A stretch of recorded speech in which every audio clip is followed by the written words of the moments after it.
the interns that are there and the receptionist and all the people that are working for my lawyer are in a fucking panic. Dowd is here. Dowd is here. And they come into the back. They can't get in touch with my lawyer because he's in on a court case. So my lawyer's partner is Eric Nyberg. I don't know if you know who Eric Nyberg is, but he's the lawyer that represented Amy Fisher, who shot Mary Jo Bartafuco. I'm Ken from the 7-5 documentary, and I'm chatting with Stacks.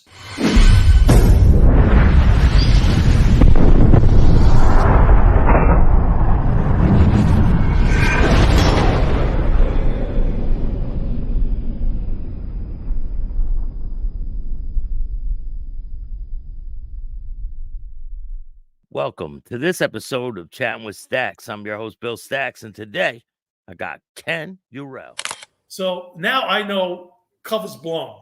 So him and I are talking to him, I'm trying to play it off like it's not me giving you up. Are you giving me up? Who's cooperating? Are those Colombians cooperating? Because they had a cousin who was in jail in Illinois or Indiana. Maybe they were trying to get him out of jail by giving up these cops. Who the fuck knows? So I tried to play it off on them, and he's like, "Who knows? Maybe they were giving us up. I don't know."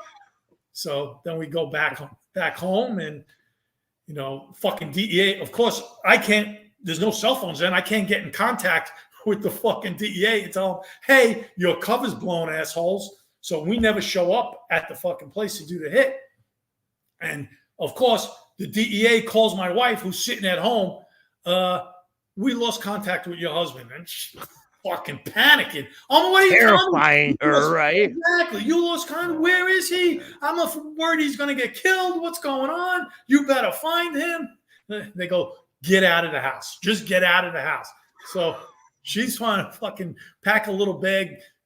I got 2 kids in the house.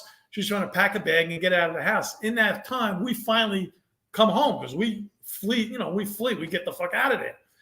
As we come home, thankfully, I don't have keys on me because they confiscated all my cars. So I didn't take any keys with me, and he's driving. So when we get home, the door's fucking locked. I'm like, God, I hope she's not here because his adrenaline is up here. And mine too. And we're knocking on the door. We're ringing a bell. And my wife is thinking real quick, holy fuck. Kenny's finally back, thank God. But Mike is with him. What's going on? So she runs into the shower, strips her clothes off. She doesn't get in the shower, but she wets her hair like she just got out of the shower. So it took her a couple of minutes to answer the door. Yeah. And she's wearing a robe. So we go into the house, and she, obviously both our wives knew what we were going to do. They didn't want us to do it, but they have to go along with it. And Dowd's like, "Oh my God, Dor, we were this close to being caught. This close. They were there. I don't know how they were there. Somebody gave us up. Somebody gave us up." Then, do you still got the wire on? Yeah. Yes. I'm still fucking wired up. And, and by that time, we gave each other a hug. I'll call you later. Go home, see if you can find out what's going on. Get in touch with the Colombians because they didn't have scanners. Who knows? Maybe they went to the fucking scene. I don't know. Maybe they tried to do the hit without us. They didn't because they never found us because we had left. So he goes home. I go fucking to my lawyer's office. Fucking lawyer's not there. He don't give a fuck. He's in court on another case. So I'm at my lawyer's office, and now Dowd's wheels are starting to turn. Maybe Kenny gave me up. This happened. Maybe that happened. So he calls me at my house because he wants to go over it again. What happened, right? I'm not there. So my wife goes, "Well, he went to see his lawyer." He's in a fucking panic. Well, he went to see his lawyer. Why did he go to see his lawyer? He shows up at my lawyer's office. So fucking my lawyer's not there. So I'm sitting in the back office, and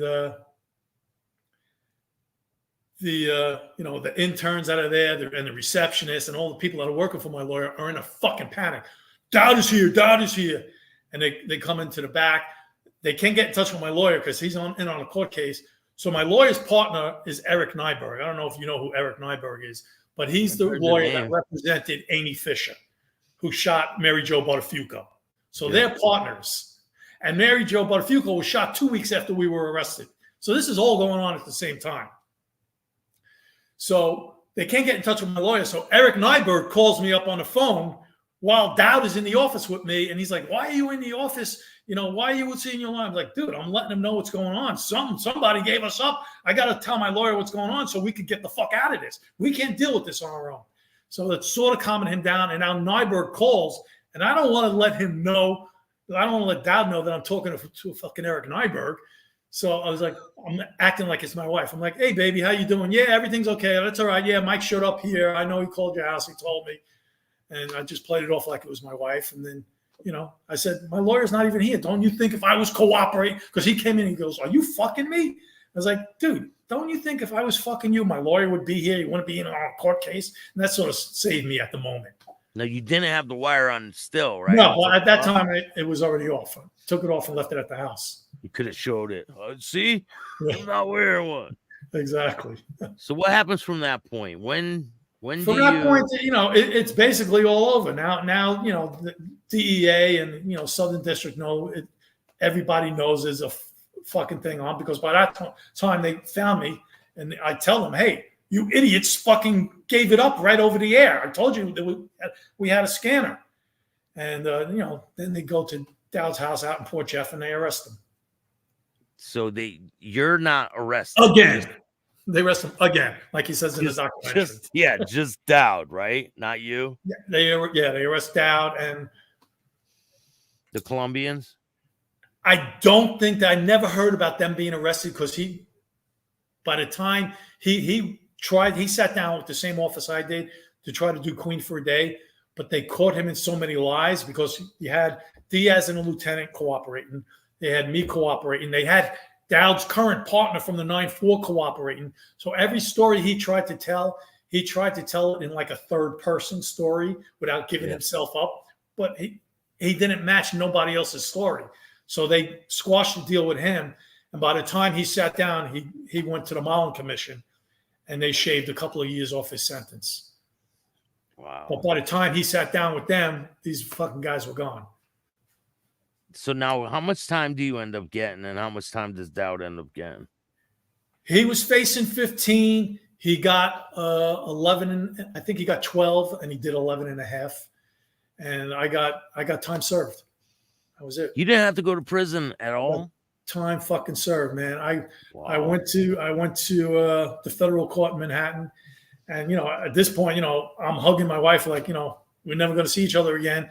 And I'm telling her to sell the house, move in with my parents. My father had a finished basement, raise the kids there. And she's like, my wife is crazy. She's like, no, I'm going to follow you, whatever prison you go to. I'll live in a little 1-bedroom apartment so I could be I'm like, don't do that. But it didn't come down to that.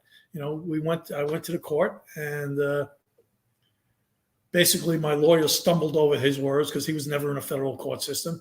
And the prosecuting attorney, man, the dude saved me.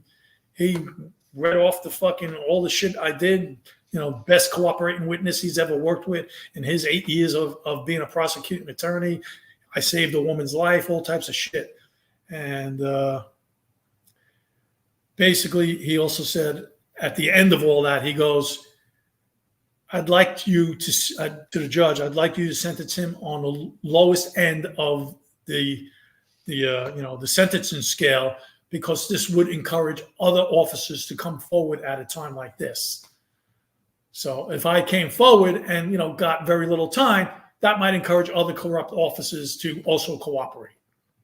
Yeah, come forward so they're not all going to prison. The major ones can go to prison, right? Yeah. So now how much time does the other people involved get? How much time did the drug dealer get? Diaz and his lieutenant got, like, I don't know what their original sentence was, but they ended up doing only 8 years. And this is a guy who was selling, 50 kilos of cocaine a week. So he ended up doing 8 years, and he got deported. Yeah, that's a bad deal. Yeah, I don't know what his original sentence was, but obviously he got it down with departure. Well, nowadays he could just skip back in, right? Exactly. Open borders. How do you feel about Dowd nowadays? Do you feel bad for cooperating against them? It was at the time. It was very hard. When I did it, I was like, I actually went and sat down with my priest. I went to sit down with a priest before I wore the wire the first time. I sat down with him. Like, I wasn't really. I don't know what I was looking for. Like, I guess I was looking for absolution, maybe, for going against my partner. It's like, why am I given this opportunity? Why is he not being given this opportunity? And basically what he told me was, look, you're in your position because of how you played things out. He's in his position because of the things that he did in his life. And eventually, with all these people involved, the whole story is going to come out anyway. So don't feel bad, playing the hand that you were dealt, basically, is what he told me. And then, it made me feel somewhat better, but I felt bad cooperating against him. Of course, I mean, we were close. We were like brothers, and yeah. But do you feel like he got you involved with all this from that first $100 bill? Well, he definitely got me involved, but I mean, I could have been, I guess, a real cop and said "fuck you" and turned him in at that time. I mean, I played my hand then, and I made it worse. His hand was to get me involved so he could make real money. He can't make real money if he's got an honest cop sitting next to him. But you know how that would have been if you would have turned him in. Like you said, you would have never lived that down in the precinct. Exactly. Yeah, I would have been cutting my own throat in the department. It would have been 100%. The end of my career. So I mean, it's you're fucked if you do, you're fucked if you don't. So what did you still get your pension from your police pension? I didn't get I got a disability pension. I got injured on the job 3 years prior, maybe 4 years prior to being arrested. So I got out on a disability, and when you go for a disability pension, they investigate your background. If you have any open investigations, they don't retire you. You got to, be cleared of those investigations. They didn't have nothing on me at that time. So yeah, I got cleared. Came later. Came later, right? Yeah, so everything came down later. And once you get that pension, I mean, much like I'm sure you know who the mafia cops were. Yeah, of course. They both got out on disability pensions. Their fucking pension checks were sent right to the jail. You cannot take that pension away, a disability pension. That is covered by the federal government. Did you ever have any dealings with any mafia figures while you were on the streets? I'll tell you this because it's in my book. I didn't have any dealings with the mafia. I do have a family member that is in the mob or was in the mob. Sammy Gravano. He's married to a cousin of mine. I met him when I was 16 years old doing construction with my father out on Staten Island. Worked with him a couple of times. And just, met him at weddings and engagement parties. It was just a family thing. It was never more than, hey, hello, how you doing, Sammy? Never got involved in anything. So did you ever meet those two mafia cops? I did not meet the mafia cops, no. But no. It's sort of funny. For the shit they did with the killings and everything and being on the mob payroll, they were getting paid $8,000 a month, and we were getting paid $8,000 a week. We were working with drug dealers, and we were getting paid more by drug dealers than they were getting paid by the mob. I guess drugs is where it's at, right? At the time, anyway. Well, drugs are still prevalent. It's all over. So what are your feelings about Dowd these days, and how does he feel about you? We're good. We've talked. We talked a couple of times during the filming. We talked after the filming. When the documentary first came out, we mixed it up a little on social media. Fuck you, all that shit. We did one interview together where it was the same way. He told his side, I told my side. Fuck you. But we're good now. We've talked recently, and things are good. We're 60-something-year-old men now. So what's your life been like? Huh? What's that? What has your life been like since getting out of all this? Came down to Florida. Basically I was kicked out of New York. I was like, you better leave. Get the fuck out of New York. You're selling your house anyway? Good. Go to Florida. And I had property down in Florida at the time. And I just came to Florida. I didn't buy a house. I rented for a couple of years because I didn't know if I was going to prison or I was going to be, let off. I didn't know what was happening, so it didn't make sense to buy a house. And my wife didn't want to stay put. She wanted to follow me around the country. When you're in the federal prison system, you're not in one prison. They ship you around. Yeah. So, basically came out to Florida and started life over. Reinvent yourself, right? Exactly. Yep. Now you got a book. I'm sorry about your wife. Thank you. Yeah, that was sudden. 56 years old, went to work one day and didn't come home. And that was like, what, 3 years ago, 4 years ago? February 2021. Yep. Yeah, I'm sorry for your loss, man. It's terrible. Yeah, it was hard. It was a hard time. My father had passed away in December of 2020. 2 months later, my wife passed away. And my father wasn't sick either. It was a sudden thing. And then in April, 2 months again, my mother passed away. So I lost all three of them in 5 months. So it was a difficult time. Yeah, definitely hard thing to deal with. But yeah, man, you got a great story. Very intricate. I'm sure there's tons more stuff we can talk about.